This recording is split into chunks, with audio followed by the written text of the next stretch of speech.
श्री सच्चिदानंद समर्थ सद्गुरु साईनाथ महाराज की जय। गुरु मध्ये स्थितं विश्वं विश्वमध्ये स्थितो गुरुः गुरुर्विश्वं न चान्योऽस्ति तस्मै श्री गुरवे नमः तस्मै श्री गुरवे नमः। सदानीं वरुक्षस्य मूलादिवासात् सुधास्राविणं तिक्तमप्याप्रियन्तं तरुं कल्पवृक्षादिकं साधयन्तं नमामीश्वरं सद्गुरुं साईनाथं नमामीश्वरं सद्गुरुं साईनाथं नमामीश्वरं सद्गुरुं साईनाथं। బాబా గారి అనుగ్రహంతో బాబా గారి ప్రేరణతో శ్రీమతి అరుణ్ కుమార్ గారి గృహంలో ఏర్పాటు చేసుకున్న నెలవారీ సత్సంగానికి విచ్చేసిన సాయి పాత్రలేని మనందరి తరపున బాబా గారి దివ్య పాత్రను సాష్టాంగ నమస్కారం చేస్తున్నాం. అలాగే తమ నామస్మరణ తమ చరిత్ర శ్రవణం మననం నిజిదాస నిజ మహర్భాగ్యాన్ని మనందరికీ అనుగ్రహించిన సమర్థ సద్గురు సాయినాథుని దివ్య చరణాలు సాష్టాంగ నమస్కారం చేస్తూ నాధ్యాత్మ గురు గారి పాత్ర నమస్కారం చెల్లిస్తున్నాం.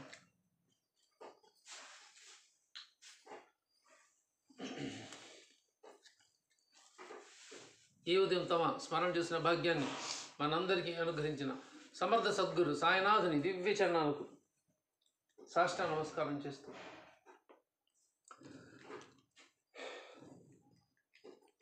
బాబా గారిని అనన్య శరణు వేడితే ఎలాంటి ప్రయోజనాన్ని మనం పొందుతాం? అనన్యమైన శరణం అంటే అన్యం ఉండకూడదు, ఇంకా వేరే వారు చోటు ఉండకూడదు. నువ్వు తప్పితే ఇంక మాకెవరు లేరు బాబా అని. పసిపిల్లలకి ఎలా అయితే తల్లిని వదిలిపెట్టి వెళ్ళరు,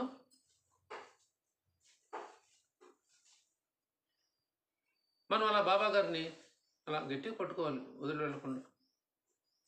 ఆ తల్లి మారం చేస్తే, గొడవ చేస్తే, ఒక దెబ్బ వేసినా తిట్టినా మళ్ళీ ఆ తల్లి వెనకే బిడ్డ పరిగెత్తుతుంది. ఆ తల్లి వైపే చూపు ఉంటుంది. ఆ తల్లి అటు వెళ్తే తను అటు వెళ్తుంది. అయ్యో మా అమ్మ నన్ను కొట్టింది, మా అమ్మ నన్ను తిట్టింది, నేను అటు వెళ్ళకూడదు, మా అమ్మ దగ్గరికి వెళ్ళకూడదు, ఇంకో అమ్మని చూసుకోవాలి అనే ఆలోచన ఉండదు. ఎందుకు? తను ఆ తల్లి మీద ఆధారపడి ఉంది అనన్యంగా. మరో తల్లిని తను ఎరగదు. ఆ బిడ్డ అబ్బాయి కావచ్చు, అమ్మాయి కావచ్చు. అలాగే పసిపిల్లలకి తల్లి ఎలాగో అనన్యమైన ప్రేమ ఉంటుందో మనం కూడా అలాంటి పసిపిల్లలమే. అలాంటి పసిపిల్లలు మనకు కూడా బాబాగారి పట్ల అనన్యమైన ప్రేమ ఉండాలి, భక్తి విశ్వాసం ఉండాలి. అప్పుడే మనం బాబాగారి దగ్గర ప్రయోజనాన్ని మనం పొందగలుగుతాం. బాబాగారికి ఇంకా మనం దగ్గర కాగలుగుతాం. బాబాగారి ఒడిలో మనం సేద తీర్చుకోగలుగుతాం. పసిబిడ్డ తల్లి వెతుకోగానే అవుతుంది, ఆదమర్చి నిద్రపోతుంది. ఇంకా సృష్టిలో నాకు ఇంకేం లేదు, ఈ తల్లి ఒడే నాకు సర్వస్వం, ఇంకా ఇదే ప్రపంచం అనే భావంతో ఆదమర్చి నిద్రపోతుంది ఆ బిడ్డ, పసిబిడ్డ. ఇంకా రెండో ప్రపంచం వాళ్ళకి తెలీదు. మళ్ళీ మెలకు వచ్చే వరకు వాళ్ళకి ఏం తెలీదు.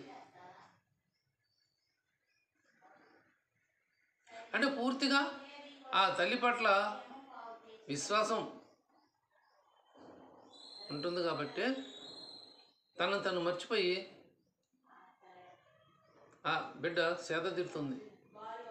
అలాగే మనం కూడా బాబాగారి ఒళ్ళో సేద తీరాలి, అన్నీ మర్చిపోవాలి. మనం అనన్యమైన ఏమండదు, ఒక్క అన్యం ఉండాలి, అన్యమైన ఏమీ ఉండకూడదు, ఇతర సాంగత్యాలు ఉండకూడదు.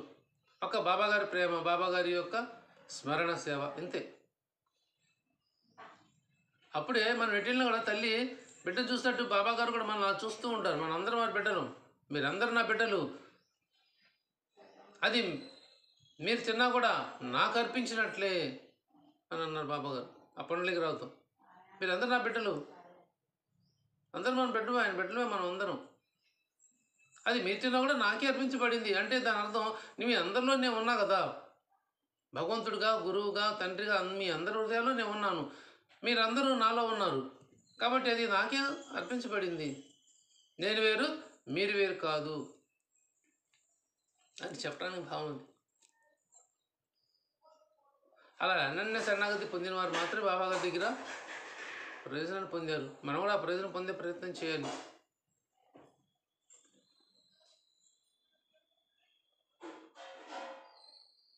అనన్యమైన ఒక్క బాబాగారు తప్పితే ఇంకెవరు ఉండరు అక్కడ, ఇంకొకరికి స్థానం ఉండదు.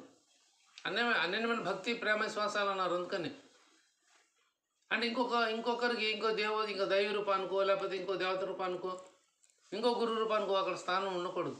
అప్పుడు అనన్యం అవుతుంది. అన్యం అంటే ఒక్కచోటే నా స్థిర నివాసం, నా మనసు, నా శరీరం, నా సేవ, నా వాక్కు, మనసు, బుద్ధి అన్నీ ఒకచోటే నిల్చోటమే అనన్యమైన సేవ అంటే. వాళ్ళు నిలబడమే సేవ, ఇంక వేరే ఏం కాదు. అనన్యం ఒకచోటే నా బాబాగారే, ఇంకెవరు లేరు. నేను చేసే ప్రతి పని బాబాగారు ఆపాదించుకుంటున్నాను. నేను చేసే ప్రతి కార్యక్రమం బాబాగారి అనుగ్రహంతో జరుగుతుంది. నేను చేసే ప్రతి మాట బాబాగారు మాట్లాడిస్తేనే మాట్లాడుతున్నాను. ఇలా అందుకని మీ మనోవృత్తులని నా వైపు మళ్ళించండి అన్నారు. మీ సర్వస్వం నా వైపు మళ్ళించండి అన్నారు. అప్పుడు అదే శరణాగతి. ఇంకా మన మనోవృత్తులని నా వైపు మళ్ళించడం అంటే ఇంకా వేరే వాళ్ళ చోటు లేదని అర్థం. మనం ఏం చెప్పినా నాకు ఆలోచన, మంచి ఆలోచన వచ్చింది, అది బాబా వైపు తిప్పడం. చెడ్డ ఆలోచన వచ్చింది, అది బాబా వైపు తిప్పడం.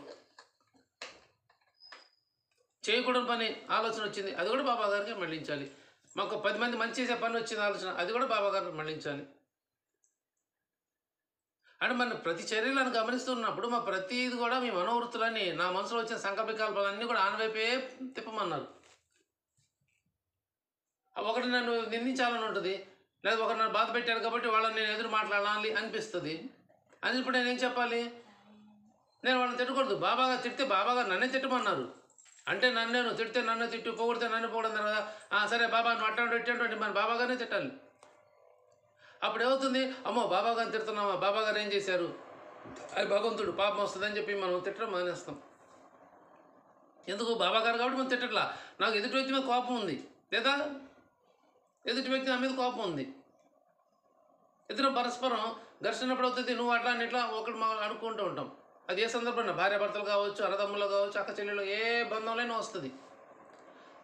అలా వచ్చినప్పుడు నేను నా పర్టికులర్ ఎవరు వ్యక్తినో, నా భార్యనో, నా భర్తనో, అన్నదో, దమ్మునో, లేదా నా ఎదుటి వ్యక్తినో నేను అనుకుంటా మనోవృత్తిని మరణించడం, ఆయన వైపు బాబా గారు మరణించడం అంటే అన్నాడులే బాబా గారు చూసుకుంటారు అనొచ్చు. లేదా బాబా నేను నిన్నే అంటాను అని బాబా ఒక మాట అనగానే అమ్మో బాబా భగవంతుడు కదా నేను తిట్టకూడదు అని మనం నిశ్శబ్దం అయిపోతాం, సైలెంట్ అయిపోతాం. ఇంకా అక్కడ మాట్లాడడానికి అవకాశం ఉండదు. అందుకు అంటే కర్మల్ని, కొత్త కర్మలు అంటించుకోకుండా ఉండడం కోసం ఈ మనోవృత్తిని నా వైపు మళ్ళించండి అన్నారు. నేను చేసే మంచి పని ఆయనకి వైపు తిప్పాలి, చెడ్డ పని ఆయన వైపు తిప్పాలి. మంచి పని అయితే బాబా సాఫీకి చేస్తారు, చెడ్డ పని అయితే అక్కడికి కట్ చేస్తారు, చేయనివ్వరు. ఆయన శ్రేయ మార్గాన్నే వెళ్ళనిస్తారు. కానీ మనకు ఇబ్బంది కలిగే విషయాల్లో బాబా గారు మనం ముందుకు పోనివ్వరు. ఏదో ఒక రూపంలో ఆనకట్ట అడ్డుకట్ట వేస్తారు. ఇది వాస్తవం. అది మన ఇరుకులో ఉండాలి. నేను కోరుకున్నన్ని బాబా నాకు ఇవ్వకపోవచ్చు, కానీ నాకు ఏది శ్రేయస్ అది మాత్రమే ఇస్తారు.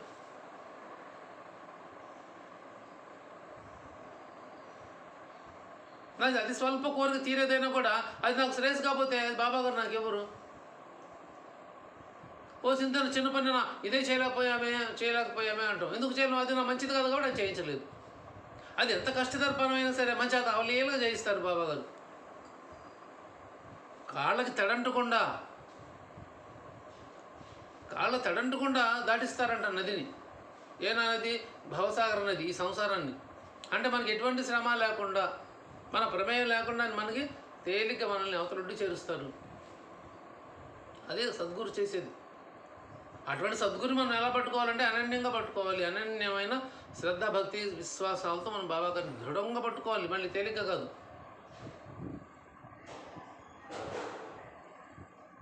నాకు ఒక్క ఈ సాయి చరణాలు తప్పితే ఇంకా వేరే ఆల్టర్నేట్ లేదు.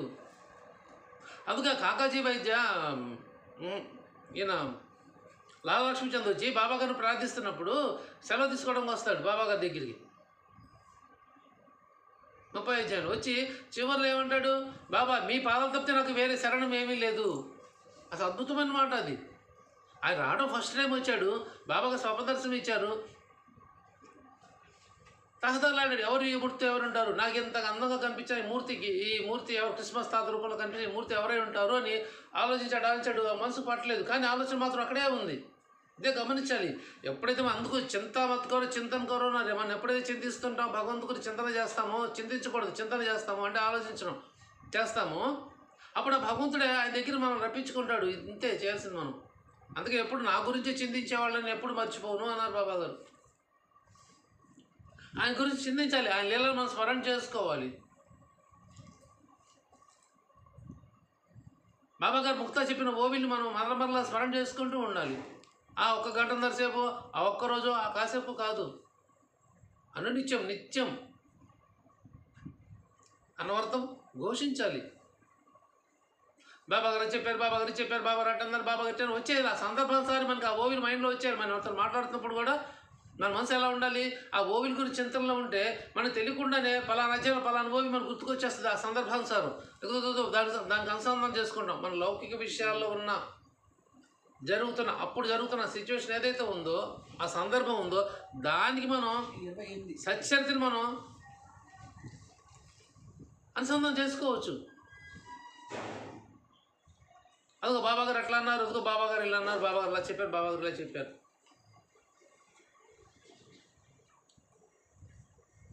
ఆ సపదర్శనంతో చింతిస్తున్నాడు బాబా, ఎవరు ఈ మూర్తి ఎవరై ఉంటారా అని చింతన చేస్తూ ఉంటే అతను స్నేహితుడు ఏం చేస్తాడు? ఆ స్నేహితుడు, నేను వాళ్ళ ఇంట్లో బాబాగారు భజన ఉందయ్యా, సంకీర్తన ఉంది, హరికథ ఉంది, రా కార్యక్రమం ఉంది రమ్మని చెప్తాడు. చెప్తే ఈయన వెళ్తాడు. లాలా లక్ష్మీచంద్ వెళ్ళగానే అప్పుడే ప్రారంభం అవుతూ ఉంటుంది. దాసగఢ్ మహారాజు గారు ఆయనకు నియమం ఉంది, బాబాగారు చిత్రపటాన్ని కుర్చీల మీదో టేబుల్ మీదో పెట్టి, ఇప్పుడు మనం ఎలా బాబాగారు పూర్తి ఎలా పెట్టుకుంటున్నామో ఆయన కూడా అలా టేబుల్ మీద స్టూల్ మీద బాబా చిత్రపటాన్ని పెట్టి ఒక పూలమాల వేసి బాబాగా నమస్కరించుకొని అప్పుడు ప్రారంభించాడు అంతా చెప్పడం. అది ఆయన నియమం.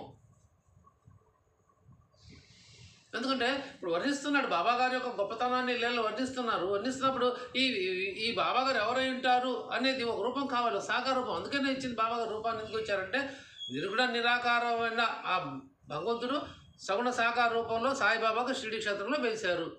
నిర్గుణ నిరాకుడు భగవంతుడు నామం లేదు, రూపం లేదు, ఆకారం లేదు, పేరు లేదు, ఊరు లేదు, ఏమీ లేవు భగవంతుడు. అటువంటి భగవంతుడు ఎవరు లేరంటే ఎట్లా మనం కనిపెడతాం? ఒక వస్తువు లేకపోతే ఒక మనిషి ఒక పేరు ఉంటేనే పలానా ఈ మనిషి పలానా వ్యక్తి అంటే మనం చూడగానే ఇతను అనుకుంటాం. లేదు ఒక పదార్థం, ఒక ఊరు, ఒక చోటు ఏదైనా కావచ్చు, మనం చెప్తే మనసు తెలీదు. అది అనగనగా ఒక ఊరు అంటాం, ఆ ఊరు ఏదో చెప్తే కదా తెలిసేది. అనగనగా ఒక ఊరిలో ఒక రాజు ఉన్నాడంటే ఆ ఊరు ఏ ఊరు, ఆ రాజు ఊరు చెప్తే మనకు గుర్తుంటుంది. అనగనగా ఊరు అంటే ఏ ఊరో తెలియదు, ఈ సృష్టిలో ఏ ఊరో తెలియదు. ఒక రాజు ఉన్నాడంటే ఆ రాజు ఎవరో తెలియదు. చిన్నప్పుడు కథలు చెప్తా ఉంటారు. అనగానే ఒక రోజు రాజ్యం ఉంది, ఆ రోజు రాజు ఉన్నాడు, ఆ రాజుకి 7 కొడుకులు, 7 కొడుకులు చేపలకు వెళ్ళాడు, వేటకి వెళ్ళాడు, 7 చేపలు తీసుకొచ్చాడు, ఇవన్నీ చెప్తారు. ఒక ఆకారం లేదు, రూపం లేదు, చెప్పడం వింటాం అంతవరకే. అంటే ఒక కథగానే మిగిలిపోతుంది, అది కాలక్షేపంగా మిగిలిపోతుంది. అలా మిగలకుండా ఉండాలంటే ఏం చేయాలి? అదిగో ఒక వ్యక్తిని వర్ణించాలి, సగుణ రూపాల్లో రావాలి. అందుకే బాబాగారు అవతార కార్యం కూడా అదే, సగుణ రూపంలో వస్తేనే గుర్తుపడతాం. లేకుండా మా అదృశ్య రూపంలో ఉండి నేను దేవుడిని మీరు చేయండి అంటే దేవుడిది మాకు కనిపించు అంటాం కదా. అందుకనే ఆయన ఆ రూపం తీసుకొచ్చారు, ఆ సగుణ సాకార మూర్తికి వచ్చారు. ఆ వ్యక్తిని వర్ణించినప్పుడు ఆ మూర్తిని బాబాగారు మూర్తిని చూస్తూ ఈయన వర్ణిస్తుంటే వచ్చిన ప్రేక్షకులు శ్రవణంలో ఏం చేస్తారు? శ్రవణార్థులు వచ్చినప్పుడు ఆ బాబాగారి మూర్తిని చూస్తూ శ్రవణం చేస్తారు. అప్పుడు ఆయన దాసగణ్ చెప్తున్నారు ఏదో వాళ్ళ మనసుకు పడుతుంది. ఓహో బాబాగారు ఈయన, ఓహో ఇది చెప్పారా, ఇలా లేదు చేస్తున్నారు ఈయన అని ఆ పర్టికులర్ అవతారం ఏదో మనకు తెలుస్తుంది. అదే ఆయన కూడా తెలిసింది లాలా లక్ష్మీచంద్.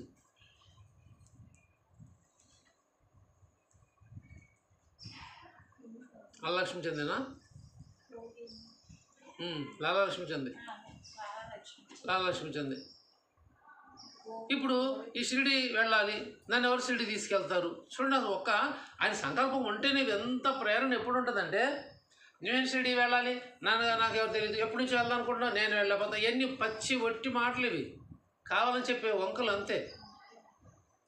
మా అమ్మాయి పరీక్షలు అయితే వెళ్తాం, మా అబ్బాయి ఉద్యోగం వస్తే వెళ్తాం, వాడి ఉద్యోగం చెప్పి నువ్వు వెళ్ళేది ఎప్పుడు? అప్పుడు దాకా నువ్వు బతుకుంటానికి గ్యారంటీ ఉందా? లేదు. మరుక్షణం ఏమవుతుందో తెలియదని ఎప్పుడో దాన్ని ఎట్లా పెట్టుకుంటాం? 395 పేజీ. ఇవన్నీ ఒట్టి మాటలు చెప్పేది వాళ్ళు. మరి పని అనుకోను, ఆ పని అయితే మేము వెళ్తాం. ఆ పని అయ్యేటప్పుడు నువ్వు వెళ్ళేది ఎప్పుడు? ఈ బేరాలు పెట్టకూడదు. బాబా గారి దగ్గర వస్తే ఖచ్చితంగా బేరాలు పెట్టనే కూడదు. దేవుడి దగ్గర పెట్టుకోవచ్చావు, నాకైతే తెలియదు. కానీ నువ్వు సద్గురు దగ్గర బేరాలు పనికిరావు, ఇచ్చిపుచ్చుకోవడాలు పనికిరావు. నువ్వు వెళ్ళు, ఆయన చేస్తాడు. ఆయన ఇస్తే వెళ్తాడు, ఆయన ఇచ్చి ఆయన ఎప్పటికీ ఇవ్వడు, నువ్వు ఎప్పటికీ వెళ్ళవు. ఒక ఇట్లా ఉంది, మా అబ్బాయి డాక్టర్ సీట్ వస్తే నేను సత్సంగం పెట్టుకుంటాను. నా పెట్టుకుంది లేదు, ఆయన ఇచ్చింది లేదు, పెట్టుకుంది లేదు. ఆ డాక్టర్ అయ్యాడు, ఏదో ఇంకో డాక్టర్ అయ్యాడు, ఎంబీబీఎస్ డాక్టర్ మాత్రం కాలా. అదే పెట్టుకున్నట్టయితే, అదే స్మరణ చేసినట్టయితే ఇచ్చేవాడేమో. ఏదో చేయగల, అద్భుతం చేయగల సమర్థుడు సద్గురు. ఆ రోజు ఈ రోజు చాలా లోపమాటం వచ్చింది. మళ్ళీ సార్లు ఎందుకు పెట్టుకోవాలి, అయ్యే 100 200 ఖర్చు కూడా ఎందుకు పెట్టాలో, మరి ఏ వాళ్ళ ఉద్దేశం ఏదైనా ఉండొచ్చు. ఏమైపోయింది? శ్రేయస్సును కోల్పోయారు. అందుకే సద్గురు దగ్గర ఎప్పుడు ఇస్తే వస్తా, చేస్తే వస్తా, అయితే పెట్టుకుంటా, ఈ పనికిరావు. అవి అయ్యేది ఉండదు, ఇది పెట్టుకునేది ఉండదు. ఎన్నో అనుభవాలు కూడా. ఆయన ఎవరిని సంబంధం లేదు. మనం బాబాగా స్మరణ చేసుకోవాలనుకున్నాం, మన షిరిడి వెళ్ళాలనుకున్నాం, వెళ్ళి వచ్చేయాలంతే. ఆయన మనకి ఇవ్వాలని ఉంటే ఖచ్చితంగా ఆయన ఇస్తారు. మనకు యోగ్యత అయితే ఇస్తారు, మన శ్రేయస్ అయితే ఇస్తారు, లేకపోతే ఎవరు. అది మనం ఆలోచించాం. అదే అనన్యం అంటే. ఈలోపు ఇంకోటి చెప్పి ఎదుగుతూ పలానా చోటుకి వెళ్తే పలానా అవుతుంది అంటారు. అయిపోయింది, తిరిగిపోతారు. అక్కడ స్టేషన్ మాస్టర్ ఉండేవాడంట. షిరిడి వెళ్ళని ఎవరు వచ్చినా సరే దిగంగానే, ఎవరు అది డహునేనా, డహును కాదు, షిరిడికి దగ్గరలో ఊరి పేరు. అదే స్టేషన్ మాస్టర్ దిగంగానే ఇప్పుడులాగా ఉండేది కాదు. అప్పుడు స్టేషన్ మాస్టర్ అంటే ఇప్పుడు ప్లాట్ఫారం మీద లేకపోతే ఓపెన్గా కనిపిస్తూ చూస్తూ ఉండేవాళ్ళు. అప్పుడు తక్కువ ఉండేవాళ్ళు కదా, రైలు కూడా తక్కువ వచ్చాయి. ఆయన ఒకటే అన్నీ చూసుకోవాలి.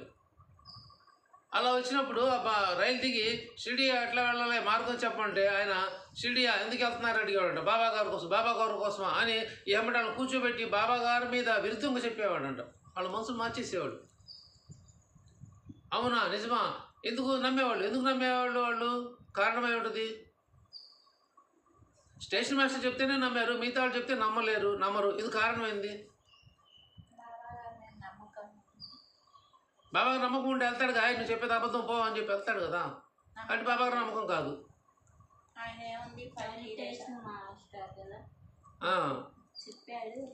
అది ఉద్యోగస్తుడు.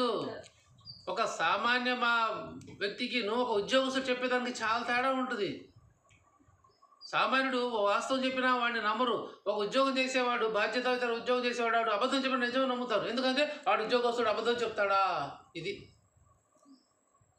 ఉద్యోగస్తులు నిజాలు చెప్పాలని లేదు. ఎంతోమంది ఉన్నారు అబద్ధాలు చెప్పేవాళ్ళు, మోసాలు చేసేవాడు ఎంతోమంది ఉన్నారు ఉద్యోగస్తుల్లో కూడా. అది అనిపించదు మనకి. కానీ ఉద్యోగస్తుడు కాబట్టి ఖచ్చితంగా నిజం చెప్తున్నాడు అని విశ్వాసం, అంతే. పాపం మంచివాడు నిజం చెప్పినా వాడి మాట నమ్మరు. ఉద్యోగస్తు అబద్ధం చెప్తారు, అబద్ధం చెప్పరు అంటారు. అలాంటి విశ్వాసం ఉండేది కాబట్టి బాబా గురించి వాళ్ళు అడిగితే, ఏమో స్టేషన్ మాస్టర్ ఉద్యోగస్తుడు, బాధ్యత ఉద్యోగస్తుడు చేస్తున్నాడు, గవర్నమెంట్ ఉద్యోగస్తుడు, ఇతను అబద్ధం చెప్తాడా చెప్పడు కాబట్టి అబద్ధమేమో అది చెప్పి నిజమేనండి అతని మాట అబద్ధాన్ని నమ్మి వీళ్ళు వెళ్ళిపోతుండే వాళ్ళు వెనక్కి తిరిగి బాబా దగ్గర రాలేక. చాలామంది చేశాడు ఆయన అట్లా. ఎవరైతే బాబా పట్ల విశ్వాసం ఉందో ఆయన మాట పట్టించుకోకుండా వెళ్ళిన వాళ్ళు కూడా ఉన్నారు. అలా వాళ్ళు ఉన్నారు.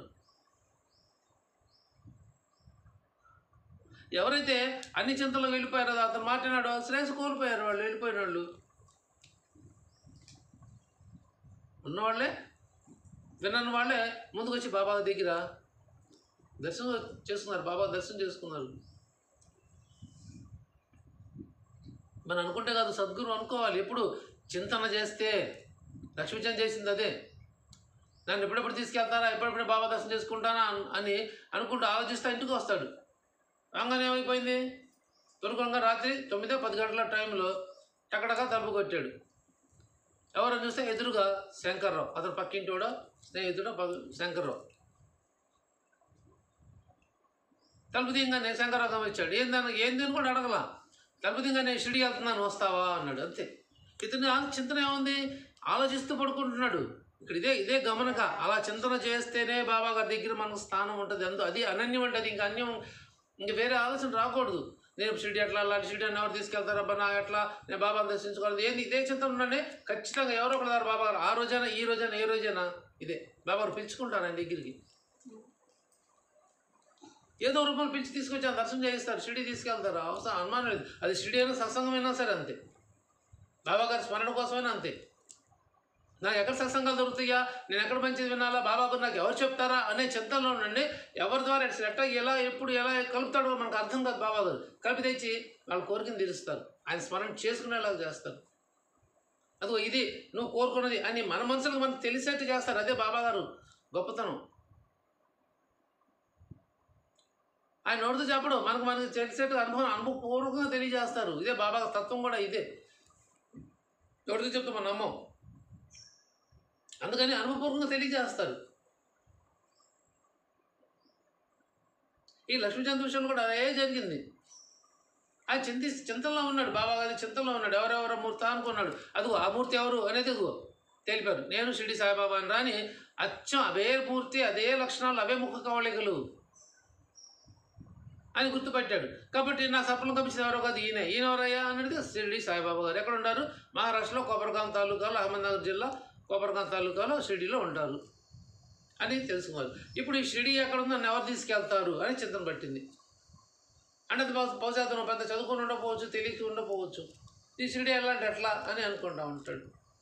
అనుకుంటూ చింతన చేస్తూ ఇంటికి రాగానే ఎమ్మటే శంకర్రావు వచ్చి తలుపు కొట్టి షిరిడి వెళ్తాను వస్తూ ఉంటాడు. అనగానే ఎమ్మటే ఆశ్చర్యం, సంతోషం కూడా కలుగుతుంది దీనికి. వస్తానంటాడు అని చెప్తాడు. నేను మొదట నారాయణగాం వెళ్ళి నరసింహ మహారాజు దర్శించుకుందామని నారాయణగాం వెళ్దాం అనుకున్నాను. కానీ ఎందుకో మనసు షిరిడి వెళ్ళాలనిపించింది. చూడండి, క్షణం, ఫ్రాక్షన్ ఆఫ్ సెకండ్స్ అంతే, ఇంకేం లేదు. కేడ్గామా కేడ్గాం వెళ్ళి నారాయణ మహారాజ్ దర్శనం చేసుకోవాలనుకున్నాను. కానీ ఎందుకు నా బుద్ధికి షిరిడి వెళ్ళాలంత వచ్చింది. ఎమ్మటే ఇంక ఆలస్యం లేదు. కారణం ఎవరయ్యారు? లాలా లక్ష్మీచంద్ర కారకుడయ్యాడు. అతని మనసు మార్చడానికి బాబాగారు లాలా లక్ష్మీచంద్ర కారకుడయ్యాడు. ఆ క్షణం ఇతను ఒక ఆతృతని ఎవరు తీర్చాలి? బాబాగారు తీర్చాలి. కాబట్టి ఆయన ఎక్కడికి వెళ్తానన్నప్పుడు అక్కడికి వెళ్ళగలరా, దా నువ్వు నా దగ్గర తీసుకొని రా అని చెప్పి అతను లింక్ చేశాడు. క్షణం, దట్సాల్ అంతే. ఇలాంటి సందర్భం ఇంకో చోట కూడా ఉంది. ఎక్కడన్నా చెప్పగలరా? సేమ్ ఈ యాస్టీస్కి ఇదే సందర్భం వస్తుంది క్షణంలో. 4 అధ్యాయంలో అదే గురుస్థానంలో పాదకులు పేరు ఆనందరావు అక్కడ చెప్తారు. ఆయన చెప్తాడు, అక్కలకోట మహారాజు నా స్థానం షిరిడీలో వెళ్ళిపోవని చెప్తారు. కాబట్టి ఆయన షిరిడీ వస్తాడు. అది కాదు, తర్వాత శ్యామ మొక్కు తీర్చుకోవడానికి కాదు. అందుకే సత్యతని అధ్యయనం చేయాలి. లింక్ ఒక అధ్యాయం ఒక్కడెక్కడో ఉంటుంది. 1 అధ్యాయం ఉన్నది తెచ్చి ఎక్కడో 52లో పెడతారు. 53 అధ్యాయం తీసుకొచ్చి 50 అధ్యాయం తీసుకొచ్చి ఇంకొక చోట ఎక్కడో 8వ అధ్యాయంలో పెడతారు గ్రామరు. ఈ 38వ అధ్యాయంలో 33వ అధ్యాయంలో ఊదిమోహన్ వచ్చినప్పుడు ఈయన గోసాబ్ ఉంటాడు కదా, బాపుగిరి అప్పటిదాకా గుర్రానికి మేత పెడుతూ ఉంటాడు. శ్యామకర్ణకి పెడుతున్నప్పుడు ఎందుకో మనసులో ఒక క్షణంలో మా ఊరు వెళ్దాం, ఖాండేశ్వరం వెళ్దాం అని అనిపిస్తుంది. అంతే, క్షణం అంతే. వేసేవాడికి ఖాండేశ్వరం వెళ్దాము అని మనసు అనిపిస్తుంది. అంతే. వచ్చేసినప్పుడు బాబా పర్మిషన్ అడుగుతాడు. అప్పటికప్పుడు వచ్చింది, ముందుగా ప్లాన్ చేసుకున్నది కాదు. ఆ పని చేసేవాడికి మా ఊరు ఖాండేశ్వరం వెళ్తే ఎలా ఉంటుంది అని మనసు వచ్చేసింది. అంతే. ఎమ్మడొచ్చి బాబా గారిని అడిగాడు. దీని కారణంగా ఎవరయ్యారు? మైనతాయి. అది మైనతాయి. బాబా అని పిలుస్తుందామా, బాబా నామస్మరణలో ఉందాం. తను అంత బాధలో కూడా బాబా నామస్మరణ చేస్తుంది. కాబట్టి ఆ అమ్మాయి స్మరణ నామాన్ని విని బాబా గారు ఇతను స్మరణ ఇచ్చారు. ఇతను మాత్రం అయితే వెళ్ళగలడు అక్కడికి. అది అర్హత ఉన్న వాళ్ళు మాత్రమే బాబా గారి దగ్గర స్థానం ఉంటుంది. అర్హత లేని దూరం, మనం దూరం అయిపోతాం. ఆయన ఏం చేయడు, ఆయన అంతే ఉంటాడు. మనమే అర్హత కోల్పోతాం. అందుకే అర్హత తెచ్చుకోవాలి. ప్రతిసారి అర్హత తెచ్చుకుంటూనే ఉండాలి. ప్రతిసారి రైలుకి టికెట్ అడ్డుకుంటాము, బస్సు ఎక్కి టికెట్ అడ్డుకుంటాము. ఇది కూడా అంతే. ఇక్కడ సీజన్లో పాసులు, మంత్లీ పాసులు ఉండవు. ఒకసారి చేస్తే 4 రోజులు పనికి వచ్చేట్టుగా ఉండదు. ఇక్కడ ఎప్పటికప్పుడే టికెట్ ఇచ్చామా, తెచ్చుకున్నామా, అంతే. మనం సాధన చేసామా, ఫలితం పొందామా. ఒక్కసారి చేసా కదా నాకు ఇచ్చేసాడు బాబా, ఇంకొక 1 సంవత్సరం దాకా నేను చేయక్కర్లేదంటే కుదరదు. ఎప్పటికప్పుడే అప్డేట్ చేస్తూ ఉండాలి, ప్రతిరోజు నిత్యం. ఏ క్షణం దాక్షణమే. ఆ అమ్మాయి పిలిచిన పిలుపుకి బాబా గారు ఊది పంపించాలని సంకల్పించుకున్నారు. ఏం చేయాలి ఇప్పుడు? ఎమ్మడి అతను మనసు మారిపోయింది. ఒక క్షణంలో మనసుతో వచ్చింది, మా ఊరు వెళ్దాం అని, ఖాండేశ్వరం వెళ్దాం. అంతే. ఎమ్మడి వచ్చి బాబా గారిని అడిగాడు. వెళ్ళు, వెళ్తూ మీ ఊరు దారిలో దిగి జామనగర్లో దిగి అది నానాసాహెబ్ చందర్ గారి ఇంటికి వెళ్ళి ఊదిను మాధవ రాసి హారతి పాట రాసుకొని తీసుకొని వెళ్ళి ఊది ఇచ్చేసేళ్ళు అని శ్యామ చెప్తారు. శ్యామ అడ్కర్ హారతి సాయిబాబా పాట రాసు అని చెప్పి శ్యామ చెప్తే శ్యామ రాసిస్తాడు. ఆ హారతి పాట బాబా గారు ఇచ్చిన ఊది పొట్లం రెండు తీసుకొని బయలుదేరుతాడు.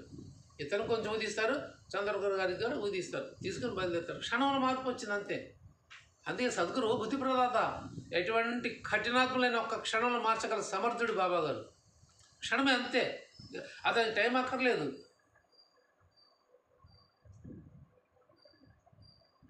ఒకసారి మనం ఎక్కడి దాకా వెళ్ళాలనుకుంటాం, ఒక్కసారి ఎందుకంటే తిరిగిపోతాం అంతే. నాకు కూడా చాలా అనుభవాలు ఇవి ఇలాంటివి. ఎటువంటి కఠిన మనస్కులకైనా లేదా ఎటువంటి పాషాణవృతులకైనా ఒక్క క్షణం చాలా ఆయన మార్చాలనుకుంటే సంవత్సరాలు యుగాలు అక్కర్లేదు ఆయనకి. ఒక్క ఆలోచన వచ్చిందంతే. నేను కేడ్గా వెళ్ళి నారాయణ మహారాజ్ దర్శనం చేసుకుందాం అనుకున్నాను, ఎందుకో నా మనసు షిరిడి వెళ్ళి బాబా దర్శించుకోవాలనిపించింది అని బయలుదేరిపోయాడు అంతే. కాబట్టి నేను షిరిడి వెళ్దాం అనుకుంటున్నాడు కాబట్టి ఈయన దగ్గరికి వచ్చాడు. చూడండి, ఇక్కడ బాబా గారి లీలలు అఘాటిత లీలలు అంటారు ఇవి. ఇది కర్మధర్మ సంయోగం కూడా అంటారు దీన్ని. మళ్ళీ ఆ కర్మధర్మ సంయోగం ఎలా సంభవించిందంటే అని వస్తుంది మళ్ళీ అక్కడ అంబేద్కర్. ఏ అంబేద్కర్ అయినా అంబేద్కర్ బావులో దూకాలనుకున్న సందర్భంలో అతను కర్మధర్మ సమయం ఎలా కలిసి వచ్చిందంటే ఎమ్మటే వచ్చి అది బావిలో దూకుదాం అనుకున్న ఆలోచన ఎప్పుడైతే చేశాడో ఎమ్మటే ఎవరు వచ్చారు? సగుణ నాయకు వచ్చేసాడు. అది కర్మధర్మ సమయం అనుకోకుండా వచ్చి పడేది. కర్మధర్మ సమయం కూడా అనుకోకుండా వచ్చి పడే గొడవలైనా పోట్లాట్లైనా మంచైనా చెడైనా ప్రేమైనా ద్వేషమైనా ఏదైనా అనుకోకుండా వచ్చి పడేది కర్మధర్మ సంయోగం అంటారు దాన్ని. అలాగే ఇతను కర్మధర్మ సంయోగం ఉదయించి భాగ్యం ఉదయించి లక్ష్మీ చంద్కి ఇతను ఆతృతని బాబాగారు ఏం చేశారు? కేడ్గా వెళ్దాం అనుకున్న వాడిని ఒక్క క్షణం ఎందుకో అని తిప్పాడు. ఇప్పుడు కేడ్గాం అయితే అతను ఒక్కడే వెళ్ళేవాడు, శంకరరావు ఒక్కడే వెళ్ళాడు, లక్ష్మీచంద్ దగ్గర వచ్చేవాడు కాదు. ఇది కూడా గమనించాలి మనం. ఇది బాబాగారు స్ఫురణ ఇచ్చిందే, బాబాగారు యొక్క బుద్ధి మార్చిందే అని బాబాగారు తత్వాన్ని మనం తెలియపరిచేదే ఇది. బాబా తత్వం ఇది కూడా తత్వంలో భాగమే. కేడ్గాం అయితే ఒక్కడే వెళ్ళేవాడు నారాయణ మహారాజ్ దగ్గర దర్శనానికి. షిరిడి కాబట్టే లక్ష్మీచంద్ దగ్గరికి వచ్చాడు. ఇది కూడా బాబాగారి ప్రేరణే. ఎందుకో షిరిడి ఎలా అనిపించింది అనిపించి ఈయన దగ్గరికి వచ్చాడు. ఇంత గతంలో ఎప్పుడు చెప్పుండలేదు, ఇక గమనించాను మనం. లాలా లక్ష్మీచంద్ గతంలో శంకర్రావుకి నువ్వు షిరిడి వెళ్తే నాకు చెప్పు, నన్ను తీసుకెళ్ళు అని ఎప్పుడు చెప్పింది లేదు, సందర్భం లేదు. ఈయనకే తెలియదు, ఇంకా ఆయనకేం చెప్తాడు? షిరిడిలో సాయిబాబా ఉంటారన్న సంగతి లక్ష్మీచంద్కే తెలియదు. స్వప్నదర్శనం ఇచ్చారంతే. అదే రోజు సాయంత్రం ఆయన పిలిచాడు స్నేహితుడు, వెళ్ళాడు. చక్కగా అదే ముఖ లక్షణాలు గుర్తుపెట్టాడు. ఎవరయ్యా అంటే పలానా సాయిబాబా గారు అడ్రస్ చెప్పారు. అరే ఇప్పుడు నన్ను ఎవరు తీసుకెళ్తారు, ఆయన నన్ను పిలుస్తున్నారు, ఎలా ఎవరు తీసుకెళ్తారు చింతగా ఉన్నాడు, బాధపడుతూ ఉన్నాడు. కాబట్టి ఇతను బాధను తీర్చాలని ఏం చేయాలి? అదిగో ఆల్రెడీ నువ్వు ప్రయాణం అవుతున్నావు కదరా శంకర్రావు, నువ్వు అడుగాదు కేడుగా వెళ్ళాల్సింది షిరిడి రా అని చెప్పి ఇది బాబాగారి సంకల్పం. వెంబడి మనసు మారింది ఆయనకి. మారినప్పుడు ఏం చేశాడు? వచ్చి లక్ష్మీచంద్రనే అడిగాడు. ఇంకెవరన్నా అడుగుండొచ్చు కదా, అడగలేదు. ఒక్క లక్ష్మీచంద్రనే అడిగాడు. షిరిడి వెళ్తానని వస్తావా? ఇంక రెండో మాటలేదు. ఇది కూడా బాబాగారు ప్రేరణే. సాయినాథుడికి భీమాజీకి నానా గుర్తు రావడం కూడా సాయినాథుని ప్రేరణే అని చెప్పి రాస్తారు. అది బాబా ప్రేరణ ఇవ్వబడేది. ఆయన గుర్తుకొచ్చాడు చివరి క్షణంలో. బాబా అన్నీ అంతే. బాబా ఒక్కరు ఒకవైపు ఉంటారు, మనం 1 కోటి మంది ఒకవైపు ఉంటారు, 1 కోటి మంది 3 కోట్ల మంది ఒకవైపు ఉన్నారనుకోండి. ఆ 3 కోట్ల మంది చేస్తారా ఈయన ఒక్కడే కూర్చొని చూస్తుంటాడు. ఆ 3 కోట్ల మంది మనం చేయరు. చివరి మళ్ళీ ఈయన దగ్గరికి రావాలి, ఈయనే చేయాలి. ఈ 1 మంది వదిలేకపోతాం. 3 కోట్ల ఇంకేముంది అని సంపాదించుకోవచ్చు అని ఏమీ లేదు. అదే ఉంటుంది. పంచపాండవులకి నా దుర్యోధను కోరుకున్నట్టే ఉంటుంది. ఆ గుర్రాలు సైనికులు యక్షిణులు అంటారు. అంటే ఎన్నో వందల లక్షలు కట్టి యక్షిణులు అంటారు. అటువంటి ఎన్నో వివిధ పెట్టి వాటికి లెక్కలు ఉన్నాయి. అవంతా చూసి అబ్బా అంత సైన్యం ఇంకెంత జయించేసాను దుర్యోధనుడు అనుకున్నాడు. భగవంతుడు నేను కోరుకున్నాడు అర్జునుడు, అయిపోయింది ఫినిష్. మరి వాళ్ళందరూ ఏమైపోయారు? మరి వీళ్ళు మాత్రం ఎందుకు గెలిచాడు? ఇంతే. ఇదే ఈ గమనిక మనం తెచ్చుకోవాలి. ఈ భగవతత్వాన్ని మనం మనసు పట్టుకోవాలి అంతే. 3 కోట్ల మంది చేయలేనిది ఒక సద్గురు మాత్రమే చేయగలరు, ఇంకెవరు చేయలేరు. ఎక్కడెక్కడో పోయి ఏదో చేసేస్తూ ఉంటాం మనం, ఏదో ఆశించుకొని. అక్కడ ఎక్కడ ఫలితం దొరకదు. మళ్ళీ తిరిగి ఇక్కడ చెట్టు ఈయన దగ్గరికి రావాలి. అదే మళ్ళీ 11 అధ్యాయంలో చెప్పింది, అటుపోయారు, వర్షం వచ్చేసింది, గాలి వాన తుఫాన్ వచ్చేసింది, ఎటెటో పరిగెత్తారు అందరూ. మరిడమ్మ, జాకాలమ్మ, అమ్మ, ఎంతోమంది గ్రామ దేవతలు ఉన్నారు. ఖండోబా, మారుతి, శని, శంకరుడు, అందరు గ్రామ దేవతలు. ఎవరికి అక్కడికి రాలేదు. అక్కడ రాస్తారు, ఎవ్వరు అక్కడికి రాలేదు. ఆ షిరిడి ప్రజలకి ఆ కష్ట సమయంలో ఎవరు అక్కడికి రాలేదు అంటే ఎవరు పనికి రాలేదు అని అర్థం, ఎవరు సహాయం చేయలేదు అని అర్థం. అక్కడ రానాడు మాకెందుకు రాని అంటూ ఉంటాం కొన్నిసార్లు కొంతమందిని. అంటే మాకు అవసరం వచ్చినప్పుడు నాకు పనికి రానప్పుడు, నాకు సహాయం చేయనప్పుడు నువ్వు నాతో పని ఎందురా, నీతో నాకు పని ఎందురా అని దాని అర్థం. ఇప్పుడు వాళ్ళకి అవసరం వచ్చింది, ఇల్లు కొట్టుకుపోతున్నాయి, పొలాలు కొట్టుకుపోయినాయి, కళ్ళాలో ఉన్న గింజలు ధాన్యాలన్నీ కొట్టుకుపోతున్నాయి. ఇల్లు అయ్యా ఆపండి, అమ్మ ఆపండి అని చెప్పి గ్రామ దేవతలు అందరూ మొక్కున్నారు. ఆ లిస్టులో వీళ్ళందరూ ఉన్నారు. మరిడమ్మ, జాకాలమ్మ, శని, శంకరుడు, ఖండోబా అందరూ ఉన్నారు. హనుమంతుడు కూడా ఉన్నాడు. మరి ఎవ్వరు రక్షించలేకపోయారు ఆ ప్రజల్ని. చెట్టు చివరికి ఎక్కడికి వచ్చారు? బరకెత్తుకుంటూ బాబాగారి దగ్గరికి వచ్చారు. బాబా మీ తప్పితే మా రక్షించే వాళ్ళు ఎవరు లేరయ్యా అని వచ్చారు అందరు ఊకమ్మడిగా.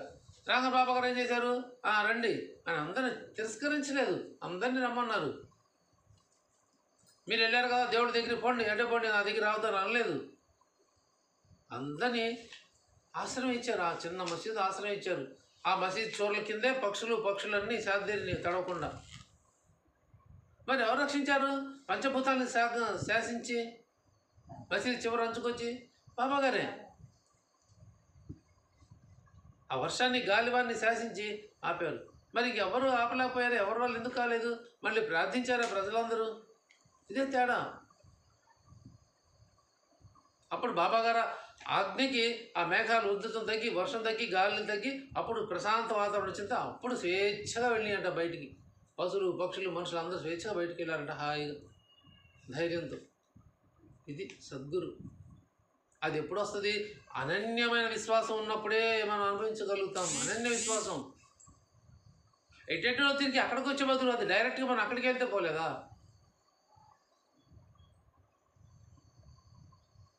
మనకి ఎవరో పెద్ద ఉన్నత స్థాయిలో ఉంటాడు, ఓ కలెక్టర్ తెలుసు అనుకోండి, మనం డైరెక్ట్ కలెక్టర్ దగ్గర వెళ్ళటం మంచిదా? ఈ కింద పిఎం దగ్గర నుంచి, గుమస్తాల దగ్గర నుంచి, ఎల్డీసీ దగ్గర నుంచి అట్లా వెళ్తే మంచిదా? డైరెక్ట్గా వెళ్ళిపోతాం. అది కదా కలెక్టర్ అదేసి పోరా మీరు అందరూ నా పర్లేదు, డైరెక్ట్గా వెళ్ళిపోవడం మంచిది. ఎందుకు డైరెక్ట్ ఆయన పిలిచి కూర్చోబెట్టుకుంటాడు? ఈ స్టెప్పులు వెళ్తే ఉపయోగం ఎప్పటికి వెళ్ళాలి మనం?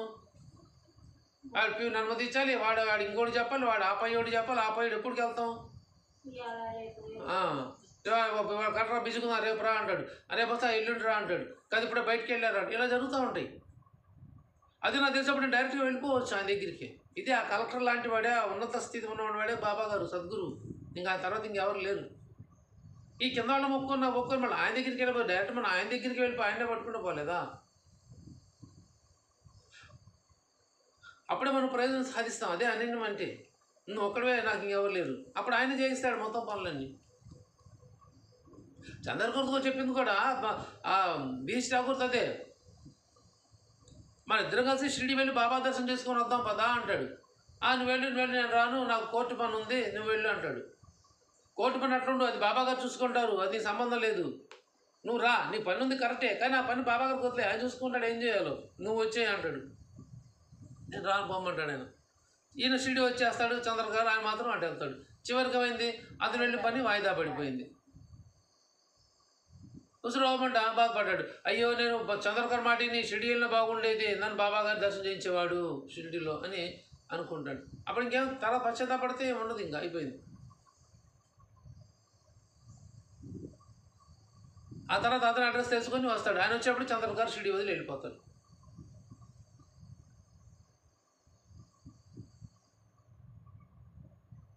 ఇలానే ఉంటుంది కొన్నిసార్లు మనకి. అవకాశం వచ్చినప్పుడు మనం అవకాశాన్ని బాబాగారి దగ్గర ఉపయోగించుకోవాలి, వినియోగించుకోవాలి. అలాంటి అవకాశం ఈ లాలలక్ష్మి చందుకు కూడా అలాంటి అవకాశం బాబాగారు ఇచ్చారు.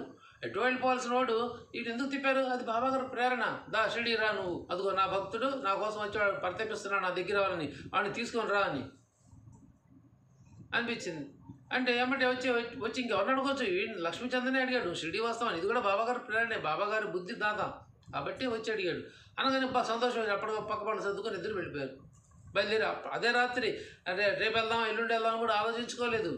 ఆల్రెడీ ప్రిపేర్ అయ్యి వచ్చేసాడు. షిరిడీ వెళ్ళాలి అని రెడీ అయ్యి వచ్చేసాడు. ఆ డబ్బులు అప్పు తీసుకొని మరి శంకరం ఇతని పరిస్థితి కూడా అదే.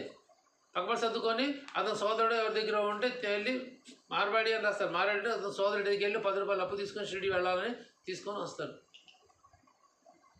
అలా ఇద్దరు కలిసి షిరిడీకి వచ్చి బయలుదేరి బాబా బండి ఎక్కుతారు. షిరిడీ బండి ఎక్కి బాబా గారి గురించి అక్కడ ముస్లిమ్స్ ఎక్కుతారు. షిరిడీ గ్రామ ప్రజలు, షిరిడీ వాసులు సాహెబ్ ముస్లిమ్స్ ఉంటారు. వాళ్ళు ఎక్కుతారు ఆ ట్రైన్లో, వాళ్ళు కూడా ఉంటారు ఆ బోగిలో.